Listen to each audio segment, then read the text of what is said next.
This story is titled, Parents Dumped Me for 9 Years Because of My Sick Sister. When they finally tried to reconnect, I pretended not to know them.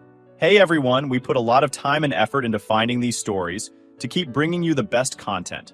If you enjoy what we do, it would mean the world if you hit that subscribe button. Your support really makes all the difference and keeps this journey going strong. Thanks so much for being here with me. Now let's start the video. OP starts by saying, Hey Reddit. I don't really post personal stuff like this often, but lately I've been doing a lot of reflecting on my past. This post is probably going to be long because there's a lot to unpack. I don't really remember every detail of when it happened, but certain parts stick out in my mind, even after all these years. I was 6 years old, and my parents told me I was going to visit my grandparents. It sounded exciting at the time because I loved visiting them. Gran always had cookies waiting, and she let me watch cartoons way past when I should have been in bed. My grandpa would take me outside to pick tomatoes in the garden, even though I didn't like tomatoes. I just liked hanging out with him. So when they said I'd be staying there for a little while, I didn't think anything of it. I remember my mom was really quiet that day. Quieter than usual. She hugged me before I left, but it didn't feel like her normal hug. It was stiff, kind of forced. My dad was rushing around like he had somewhere else to be. He barely said goodbye when he dropped me off. He didn't even come inside. He just kind of waved as he drove off. At the time, I thought maybe he was just in a hurry. It's funny how little kids don't see the bigger picture. I didn't realize I'd been abandoned. Not yet. At first, I kept asking Gran when my parents were coming back. She'd smile and say, Soon, sweetheart. I think she really believed that at first. I think we all did. But then days turned into weeks, and weeks turned into months.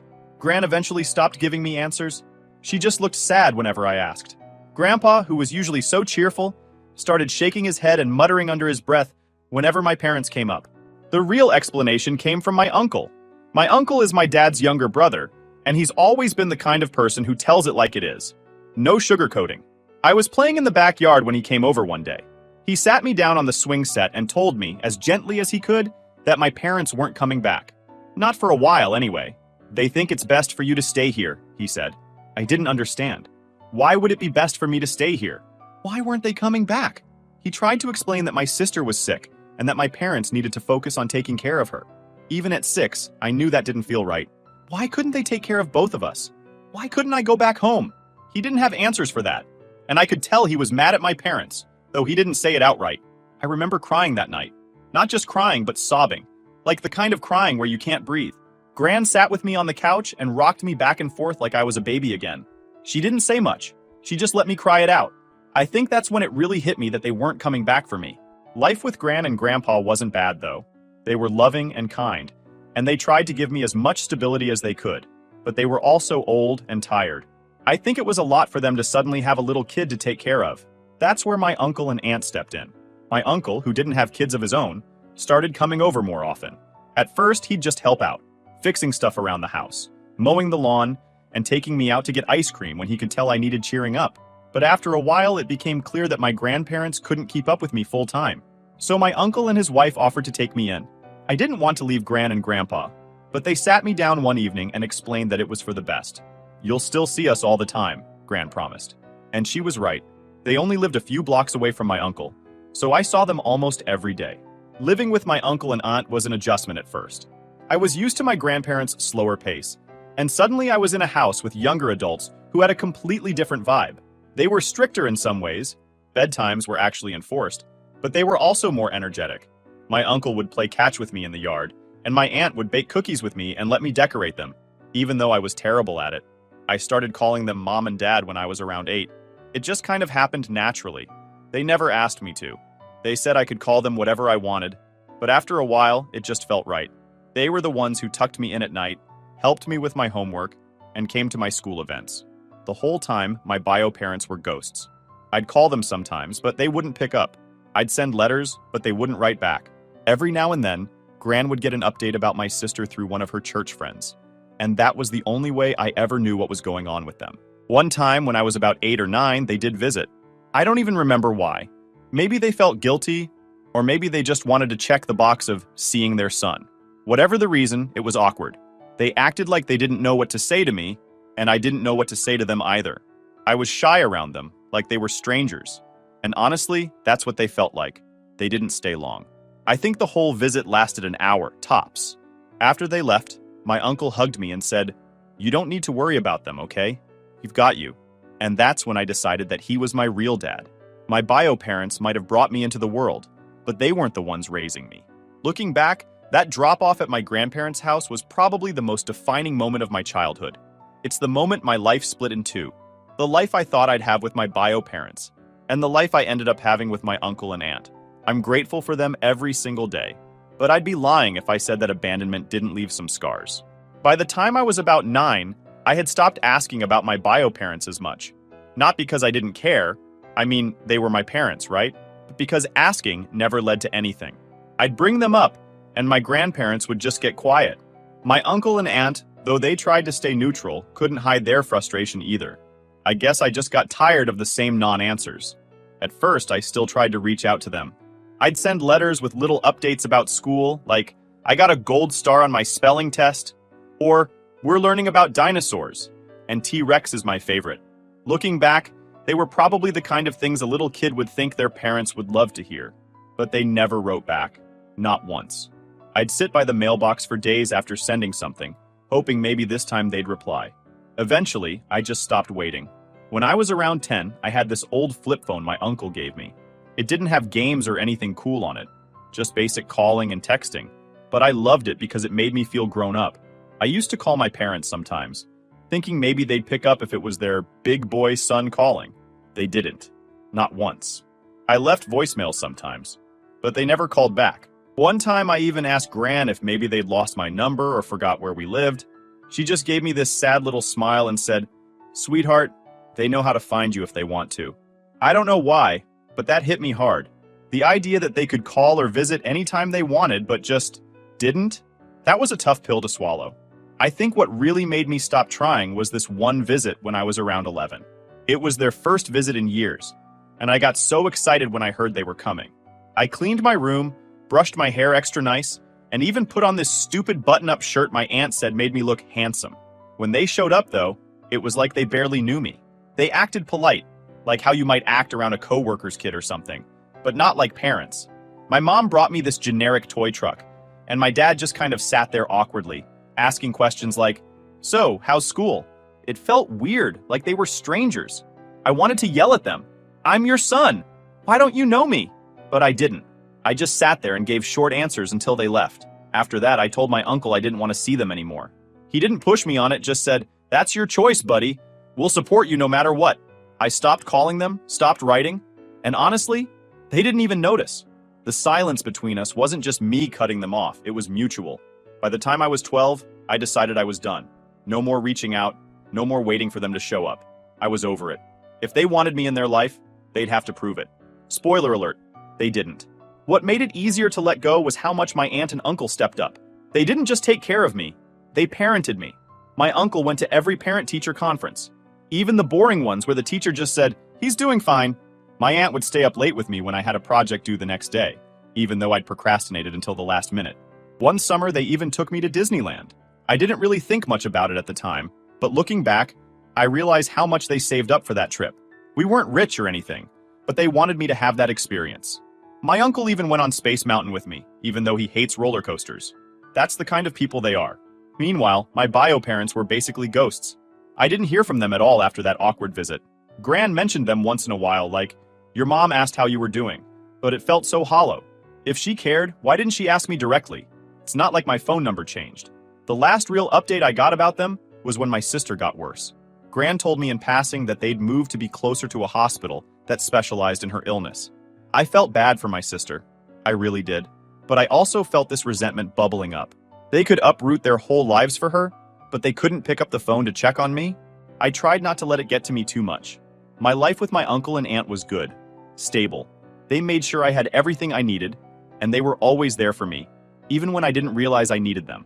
I still saw my grandparents all the time, and they always made me feel loved. By the time I was a teenager, I think I'd come to terms with it. My bio parents weren't really my parents anymore. Not in the way that mattered. I started seeing my uncle and aunt as my real parents. They earned that title in every way that counts. What stuck with me, though, was this underlying sense of being disposable. Like, if my parents could just leave me like that, what did that say about me? Was I not worth fighting for? I didn't talk about those feelings much, but I think my uncle and aunt sensed it. One day, out of the blue, my uncle sat me down and said, "You know you're wanted, right? You're not just here because we had to take you in. We wanted you." I didn't cry in front of him because, you know, teenage boys don't cry. But later that night, I did. I think that's when I stopped thinking of myself as the kid my parents left and started thinking of myself as the kid my uncle and aunt chose. It made all the difference. By the time I was 14, I had settled into my life with my uncle and aunt as my new normal. I wasn't the kid who got left behind anymore, at least not in my day-to-day life. My uncle and aunt never made me feel like a burden. If anything, they treated me like I was the best thing that ever happened to them. One day, I overheard my aunt talking to my gran about how they'd never been able to have kids. She sounded so sad, saying, "We tried everything, but it just wasn't meant to be." I had no idea before that. They never talked about it around me, probably because they didn't want me to feel like some kind of replacement. But after I overheard that conversation, it started to make sense. The way they poured everything they had into raising me wasn't just because they were good people. It was because they really genuinely wanted to be parents. It hit me differently after that. I mean, I'd always loved them, but realizing how much they'd been through made me appreciate them even more. They weren't just filling in for my bio parents. They chose me. Around this time, we started talking about adoption. My uncle brought it up casually one night after dinner. "How would you feel if we made this official?" he asked. At first, I didn't know what to say. I mean, they already felt like my parents in every way that mattered. Would a piece of paper really change anything? But the more we talked about it, the more it started to feel like a big deal. It wasn't just about legality, it was about belonging. They explained that adopting me wasn't as simple as just signing some forms. There were legal hurdles because my bio parents still had parental rights, even though they'd essentially abandoned me. My uncle said it would be expensive and complicated, but they were willing to go through it if it's what I wanted. I told them I'd think about it, and I did. A lot. I even talked to Gran about it, and she said something that stuck with me. "You already know where your heart belongs, sweetheart. This is just catching the rest of the world up." After a few months, I told my uncle and aunt I wanted to move forward with the adoption. That decision kicked off a long, frustrating process. Lawyers, court dates, paperwork. It felt like it would never end. My bio parents didn't contest it, of course. Why would they? It wasn't like they were fighting to keep me. But the system still made it harder than it needed to be. Even with all the hoops we had to jump through, my uncle and aunt were determined to make it happen. I think they wanted it as much as I did, maybe even more. They wanted me to know, without a doubt, that I was theirs. The adoption finally became official when I turned 18. I remember sitting in the courtroom, hearing the judge declare that my uncle and aunt were now my legal parents. It felt surreal. I'd been waiting for that moment for so long, and when it finally happened, I didn't even know how to react.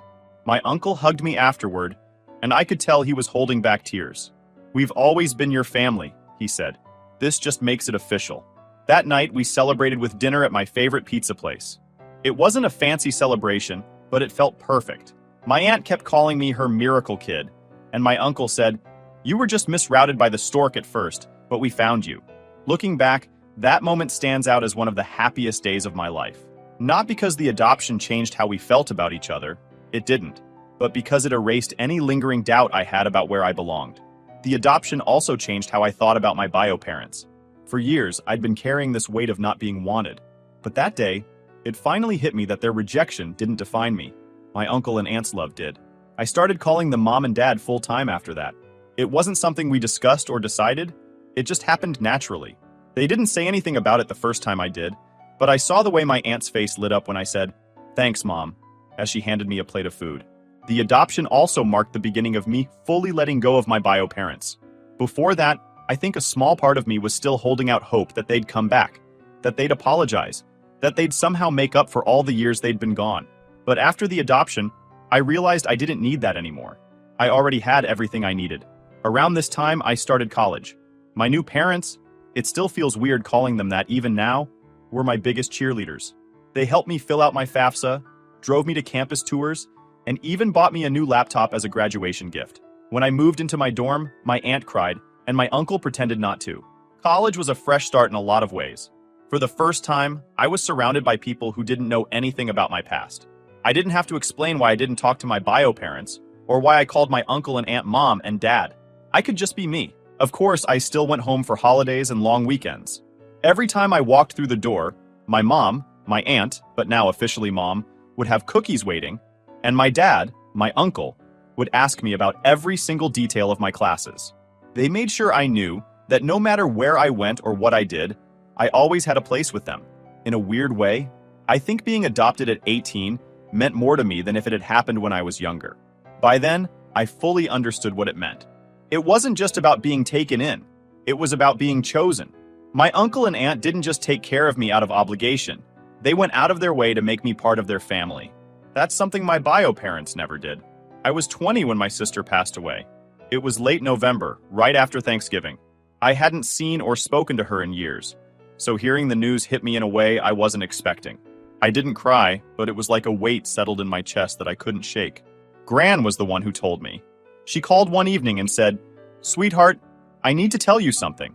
Your sister passed away last night." Her voice was steady, but I could tell she was holding back tears. Gran had always stayed in touch with my bio parents more than I did, mostly because of her church circle. She'd hear updates about my sister through mutual friends, and sometimes she'd pass them on to me, but I never asked for details. I didn't know how to feel. Part of me wanted to grieve for her because she was my sister, but the truth is, I barely knew her. She was 14 when I was sent away, and by the time I was old enough to really remember her, I'd already been out of the picture for years. The memories I did have were faint, like flashes of moments we shared as kids. Playing tag in the yard, her braiding my hair for fun, even though I hated it, and her yelling at me for breaking her favorite doll. Those were the memories I clung to when I thought about her. But the reality was, she grew up without me, and I grew up without her. Gran told me the funeral would be in 2 weeks. She wasn't pushy, but I could tell she thought I should go. "It might give you some closure," she said softly. I told her I'd think about it. The next week, I wrestled with the decision. I didn't want to see my bio parents, but I also felt like not going would be wrong. My sister didn't deserve to be ignored just because I had problems with them. In the end, I decided to go, but I made it clear to my parents, through Gran, that I didn't want to talk to them. I showed up at the funeral late and slipped into the back row of the church. It was a small service, mostly family, and a few of my sister's friends. My bio parents were in the front, and even from the back, I could see how broken they looked. My mom kept dabbing at her face with a tissue, and my dad just stared straight ahead like he was in a daze. I didn't feel anything when I looked at them. No anger, no sadness, nothing. They were just two people I used to know. The service itself was short and quiet. The pastor talked about my sister's life, her strength, and how much she meant to the people who loved her. I sat there, feeling out of place. I didn't belong in that room, surrounded by people who knew her so much better than I did. When the service ended, I slipped out before anyone could stop me. I didn't want to get cornered by my parents or have some awkward conversation with relatives I hadn't seen in years. I just walked to my car and drove away. I thought that would be the end of it, but of course it wasn't. A few days later, my bio parents called my uncle. I guess they wanted to talk to me, but I told him to tell them I wasn't available. I didn't care what they had to say. They'd ignored me for years, and now they suddenly wanted to reconnect? It felt too convenient. Gran wasn't thrilled with my decision. She thought I should at least hear them out, but she didn't push me. She's always respected my boundaries when it comes to them. In the days that followed, I felt this weird mix of emotions. I wasn't sad for my parents. I couldn't be, after everything. But I did feel a sense of loss for the relationship I could have had with my sister. She was the one person who might have understood what I went through, and now she was gone. My uncle and aunt were amazing during this time, as they always are. My mom, my aunt, but she's mom to me now, kept checking on me, asking how I was feeling. My dad, my uncle, didn't say much, but he gave me these reassuring pats on the back whenever he saw me. They knew I wasn't grieving in the traditional sense, but they also knew this wasn't easy for me. What surprised me most was how much I thought about my sister after the funeral. I found myself digging through old photo albums, looking for pictures of us as kids. There weren't many, just a handful of us playing in the backyard or sitting together on Christmas morning.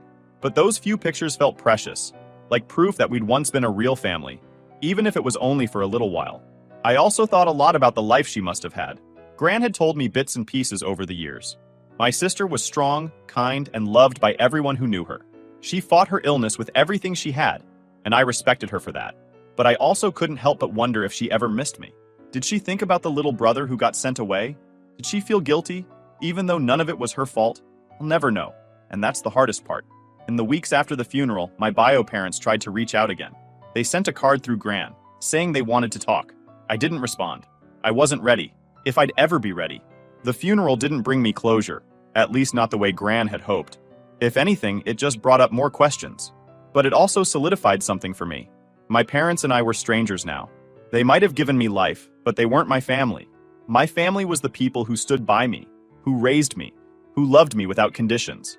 Christmas was always a big deal for my family. Not my bio parents, of course. I'm talking about my uncle, aunt, gran, and grandpa. Ever since I started living with my uncle and aunt, they made Christmas special for me. Decorating the tree, baking cookies, blasting Christmas music. It was like something out of a holiday movie. For years, that was my Christmas tradition, and I loved it.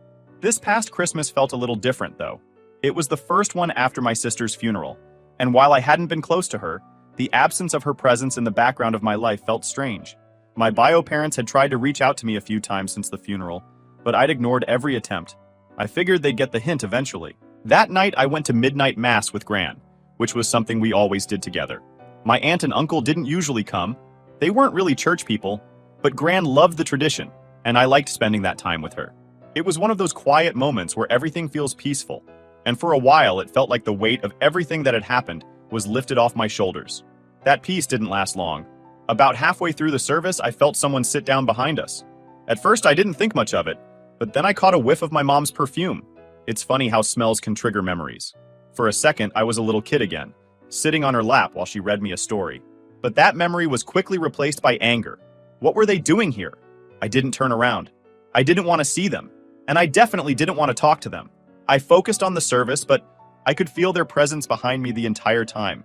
It was like they were trying to bore holes into the back of my head with their stares. When the service ended, I stood up to leave with Gran, but before I could take 2 steps, my mom was in front of me. "Hi, sweetheart," she said softly, like we were picking up a conversation we'd had yesterday. I froze. For a second, I didn't know what to do. Then without thinking, I said, "Sorry, do I know you?" Her face fell. I could see the shock and hurt in her eyes, but I didn't care. I was done pretending everything was okay. My dad stepped forward and said, "We're your parents." I shook my head. "My parents are at home," I said. Then I turned to Gran. "Are you ready to go?" Gran didn't say anything, but she gave me a little nod, and we started walking toward the door. My bio parents followed us, calling after me. "You really don't recognize us?" my mom asked. I stopped and turned around. "Oh, are you my dad's brother?" "I think I remember you from when I was little," I said, pretending to be confused. That was the final straw. My dad's face turned red, and my mom looked like she was about to cry. I felt a twinge of guilt, but it wasn't enough to make me stop. They had years to make this right, and they hadn't. Gran didn't say much on the way home. She just held my hand and squeezed it every now and then. I think she was proud of me for standing my ground, but she also knew how heavy the moment was for me. When we got back to the house, my aunt and uncle were waiting up for us. I told them what happened, and my uncle just shook his head. "They don't get to play the victim now," he said. "Not after everything." I went to bed that night feeling a mix of emotions. Part of me felt triumphant, like I'd finally stood up for myself in a way I never had before. But another part of me felt hollow, like maybe I'd crossed a line. A few days later, a letter arrived. It was from my bio parents. My aunt handed it to me with a look that said, "You don't have to read this if you don't want to." But curiosity got the better of me, and I opened it. The letter was long and emotional. They talked about how hurt they were by my reaction, how they'd only ever tried to do what was best for me, and how they'd always be my parents no matter what. They asked for forgiveness, saying they wanted to start fresh now that my sister was gone. I didn't respond. I didn't know how to. My family was divided on what I should do. Gran thought I was justified in how I handled it. "They made their choice a long time ago," she said. "Now they have to live with it." Some other relatives, though, thought I was being too harsh. "They're grieving," one cousin said. "Maybe this is their way of trying to make amends." But to me, it felt like too little, too late. Where were they when I was 8 and scared and confused? Where were they at my school plays, my birthdays, my graduation? They had their chance, and they blew it. The thing is, I don't hate them. I don't think I ever could. But I also don't feel like I owe them anything. They made their choice, and I made mine. For now, I'm focusing on the family that's always been there for me. My aunt and uncle, who raised me when my parents wouldn't. And Gran, who never stopped loving me. They're the ones who matter.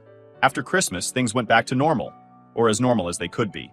I returned to school, buried myself in studying, and tried to push the awkward encounter at midnight mass out of my head. But my bio parents weren't done. About a week into January, another letter arrived. This one wasn't just emotional, it was almost desperate. My aunt handed it to me like she was holding a bomb, her eyes full of concern. "You don't have to read this," she said gently. But I did. I felt like I had to, even if it was just to see what they had to say. The letter was long, several pages, handwritten in my mom's neat script. She apologized, over and over, for what they'd done. She explained that they'd been overwhelmed when my sister got sick and had made decisions they thought were best for everyone, even if those decisions hurt me. She said they'd never meant to abandon me, but they didn't know how to juggle everything at the time. It sounded like excuses to me. They didn't know how to juggle everything? Plenty of families deal with tough situations without throwing one of their kids away like an old toy. The letter went on to talk about my sister's final years, how hard she'd fought, how much she missed me, and how she'd always hoped we could reconnect someday. That part stung. I'd spent so much time being angry at my parents that I never really thought about how my absence might have affected her. But then the tone shifted. My mom started talking about how, now that my sister was gone, they wanted to rebuild our family. She wrote that they loved me and missed me and hoped I'd give them a chance to make things right. The last line hit me the hardest. "No matter what you say or do, you'll always be our son." I put the letter down and stared at it for a long time. Part of me felt like they were trying to manipulate me, using my sister's memory to guilt me into forgiving them. But another part of me wondered if they really meant it. I didn't know what to do. I showed the letter to my uncle and aunt, who read it together in silence. When they finished, my uncle said, "It's your call, kiddo. But whatever you decide, we're here for you." Gran had a different take. "They made their bed, and now they want to unmake it because it's uncomfortable," she said. "Don't let them guilt you into anything you're not ready for." The thing was, I wasn't sure what I was ready for. On one hand, I didn't think I could ever forgive them for what they'd done. On the other hand, cutting them off completely hadn't made the hurt go away. For weeks, I carried that letter around with me, rereading it whenever I had a spare moment. I tried to imagine what it would look like to have a relationship with them again. Would it be awkward and forced? Or could we actually rebuild something meaningful? Eventually, I wrote them a response. It wasn't long, just a couple of paragraphs. I told them I appreciated their apology but wasn't ready to forgive them. I said I needed more time to process everything, and that I'd reach out if and when I was ready to talk. I didn't tell them I loved them. I didn't call them mom or dad. I just signed it with my name. When I sent the letter, I felt a strange mix of relief and sadness. Relief because I'd finally said what I needed to say. Sadness because I knew it wasn't the happy ending they were hoping for. A few weeks later, my mom wrote back. Her letter was shorter this time, but the tone was different. It felt less desperate, more understanding. She said she respected my decision and would wait as long as it took for me to be ready. She didn't push or guilt trip me. She just said she loved me and wanted me to be happy, no matter what that looked like. I haven't responded yet. Maybe I will someday, but for now, I'm focusing on the people who've always been there for me. My aunt and uncle, my real mom and dad, have done more for me than my bio parents ever did. They gave me a home, a family, and a sense of belonging. That's something my bio parents can't take away, no matter how much they try to reconnect. Gran says I handled the situation with more grace than she would have.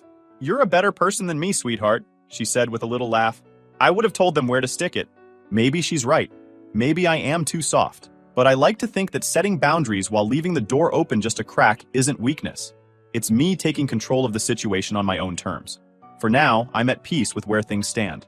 My bio parents might always be a part of my story, but they're not the whole story.